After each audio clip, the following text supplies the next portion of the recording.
using the weight room to get more athletic is really not as overly complex as people make it seem. Now, there are some specifics when you do train that you need to be aware of, because not every exercise is the same. I'm driving right now, and this brewing company, brewing, I can't say that word, my gosh. Oh, not knock you over. Company has drove by and it has a bear fighting a lion as its logo. That's kind of funny. Sorry, sidetracked. Phone knocked over. We continue to go. There's some intricacies within training. Like when you do an exercise, how you do an exercise might target specific aspects of how we produce force. And by the way, when you think of strength training, don't even think about strength. The word's too confusing. Just think about force production, because basically in the weight room, all you're trying to manipulate is how your body produces force. So when you move something as fast as you possibly can, you're training the ability to produce force as fast as you possibly can. Or when you lower something and stop that something as fast as you can, you work on the ability to produce force as fast as you can while stopping something. It's like eccentric rate of force development. So just think about force and then what you're trying to accomplish. And that's kind of like the majority of the intricacies within the weight room, and everything can be contextualized from that. That's not here nor there for this conversation, because when it comes to maintaining and building athleticism in the weight room as an athlete, very different than if you are just trying to do a single isolated event. Let's just say jump high. Let's just say, I don't know, we'll say jump high. You don't have as many other skill variables that require physiological demand. For example, if I'm a basketball player or I'm a football player, practicing the skill of football and basketball has a wide variety of different physiological components that are required of me. I'm gonna play defense. That's a kind of, hip musculature that's being used. Or I'm a football player, I'm running routes, or I'm decelerating, or I'm reading the ball in the air when it's thrown, all these different things. If you're just training to jump high, you are just training to jump high. It's way more isolated. And so the weight room can be, you can have a little more liberty to get away with stuff. And here's what I mean by that. It's because your skill training in the I'm trying to jump high world is very set. Like, what you're going to do is what you're going to do. If I'm training my skill for basketball, there's literally not enough hours in the day for me to do all the things I want to do in my skills training. There are so many variables involved, and with that, there's a lot of physiological demand. And so my set in stone skills training isn't very much set in stone if I'm a football player, basketball player, so on, simply due to the fact of the high variability of the sport. Right? Playing 5-on-5, right? There's no 5-on-5 replication for that of someone just trying to jump high. So how the heck does this all connect to using the weight room to help me be a better athlete?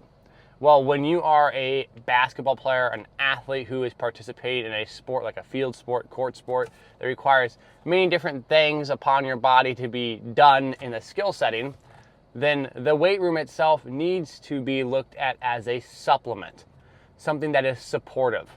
And so remember when I talked about those specific qualities at the beginning?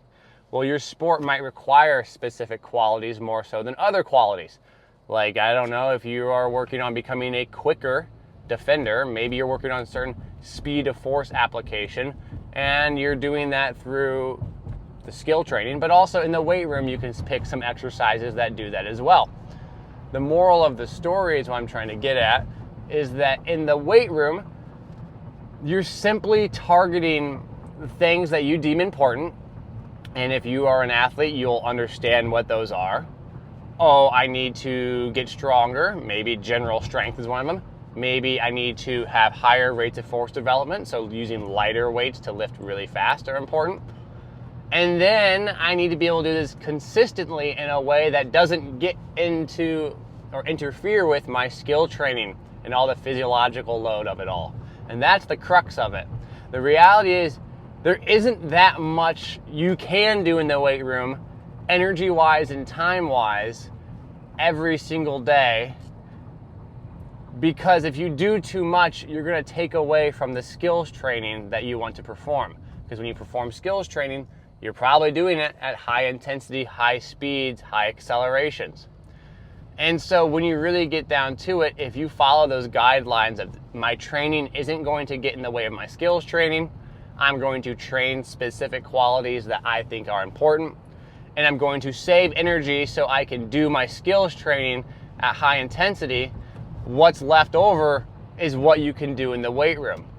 And what I mean by that is the allocation of time basically brings about, I don't know, if you are someone who's really constantly playing a sport, we do only basically 2 to 4 exercises in a given training session, but we'll train just about every day.